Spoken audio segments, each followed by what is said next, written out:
Ciao ragazzi. Ciao. Vi va di dire qualche cosa?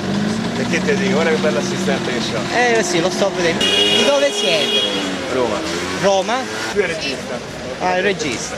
Sì. Piacere, io sono Totò Calandi. Carlo, piacere.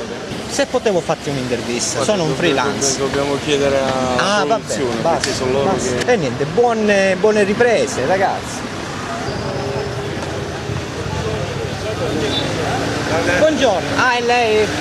Come? Quando lo vediamo sto film? Ma scusi, lei perché con la telecamera? Io Non può riprendere, qua non può riprendere nulla. come non può riprendere? Non può riprendere nulla. Glielo impedirà qualcuno, non può riprendere nulla lei. Non vuoi prendere niente? Non può pubblicare niente. No, neanche registrare niente, se vuole registrare E se ce l'ho nascosta? Se ce l'ho nascosta? E se me ne dugno per il suo affare solo. Poi lei fare un'immagine ancora delle nostre private che poi deve... Ho capito. Va bene, ciao ragazzi. Buon lavoro.